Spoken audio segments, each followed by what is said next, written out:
Merhaba sevgili vizyon izleyicileri. Artık doğada tatil yapmak bir lüks değil, ihtiyaç oldu. Hepimizin aradığı oldu. Özellikle pandemiden sonra bu betonlaşmanın etkisiyle böyle özellikle İstanbul'da yaşayan, bu metropolde yaşayan insanların kaçmak istediği yakın noktalar var. Bunların en gözdeleri her zaman benim için de öyle Çanakkale olmuştur ve orada Geyikli beldesi gitmeyenler mutlaka gidip görmeliler. Özellikle yazın ve orası artık köprü yapıldıktan sonra kalabalıklaşmaya da başlıyor ufak ufak. Bu en güzel halini son böyle belki göreceğimiz zamanlar olabilir. O yüzden ziyaret ediyoruz ve o tesislerden biri işte. Çok güzel tesisler var orada. Şu anda konuğum stüdyoda. Başka bir konu konuşuyorduk ama ben duyunca konuşmadan edemedim. İlknur Batuk Engin bizlerle Nur Konak Bungalov'u anlatacak bizlere. Hoş geldiniz. Çok teşekkür ederim. Ayrıca bize yer verdiğiniz için bu konuya. Hoş buldum. Şimdi ben bir kere Çanakkale aşığıyım. Özellikle İstanbul'a çok yakın. Özellikle denizli, doğası muhteşem. Hemen şunu sormak istiyorum. Nur Konak İstanbul'a yakın mıdır? Nasıl gideriz, ne yaparız? Köprünün yapılmasıyla birlikte Avrupa yakasına 3,5 saat, Anadolu yakasından 4,5 saat tabii trafiğe bağlı olarak hafta sonu tatiller için ideal bir mesafe. Kesinlikle Harika. tavsiye ederim. Harika. Peki tesis, şimdi ben doğayla iç içe... Doğa ve Geyikli Beldesi... tarihle iç içe. Alexander Trova'yı duymuşsunuzdur belki.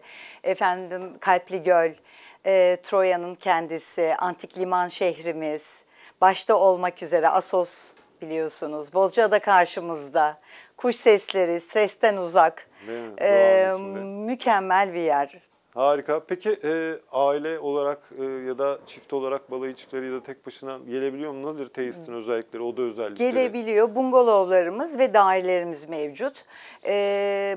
Dairelerimizde çamaşır makine, uzun süreli konaklamalar için dahi uygun çamaşır makinesi, bulaşık makinesi, bazı dairelerimizde televizyon, klima, her dairenin kendine özel balkonu var ve hiçbir misafirimiz birbirinden etkilenmiyor. Hepsinin ayrı girişleri ve kalma alanları mevcut. Bungalovda pişirme yok güvenlik açısından.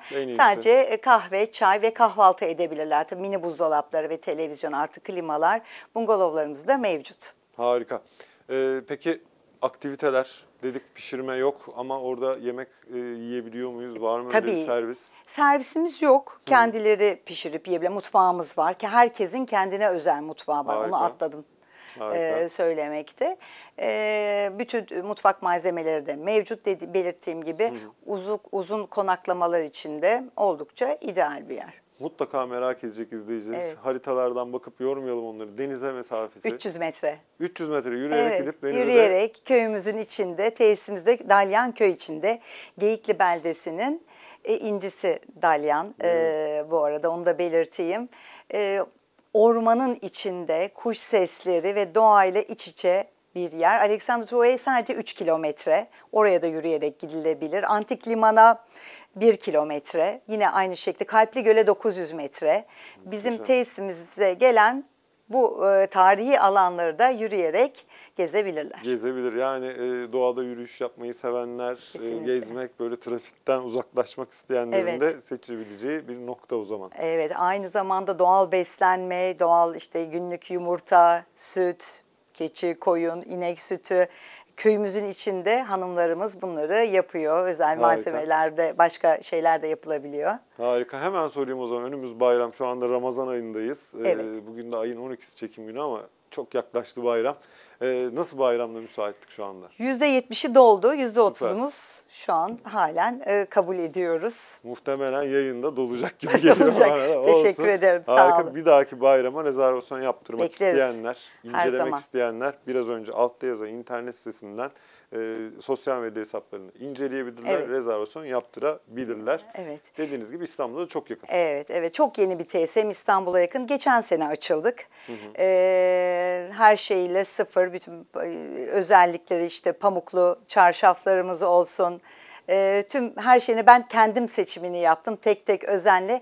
Kendim yaşarsam, kendim tatil yaparsam ne beklerim düşüncesiyle hazırlandı. Umarım beğenirler gelen misafirlerimize. Aldığımız yorumlar pozitif yönde. Bunlar hep beni mutlu ediyor. Harika. Peki kışı sormadım ama kışında tabii kışın da açığız. Evet. Süper. Kışın da açığız. Peki var mı İlknur Hanım son olarak eklemek istediğiniz? Eşime çok teşekkür ediyorum.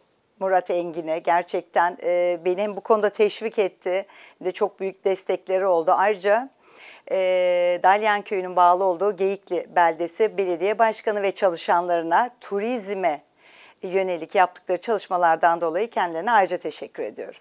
Ben de kanalım ve şahsım adına hem belediye hem çalışanlara hem ekibe hem de turizme katkı veren herkese buradan teşekkürlerimi Çok sunuyorum. teşekkür ederim. Çok teşekkür ederim İknur Hanım. Bekleriz. Tekrar inşallah Sağ olun. Çanakkale'de yolculuğunuzda size iyi yolculuklar Çok diliyorum. teşekkür sağ olun. ederim. Sevgiler, sağ olun. Evet sevgili vizyon izleyicileri, gerçekten doğada tatil yapmak, rahat etmek, güvenlik, temiz bir yerde kalabilmek çok önemli. İşte onlardan bir tanesini ağırladık. Mutlaka merak edenler inceleyebilirler. İknur Hanım'ın numaralarını görebilirler. Oradan kendisiyle de konuşabilirler. Çok güzel, niş bir tesis, faydalanın isteriz. Kendinize iyi bakın. Görüşmek üzere.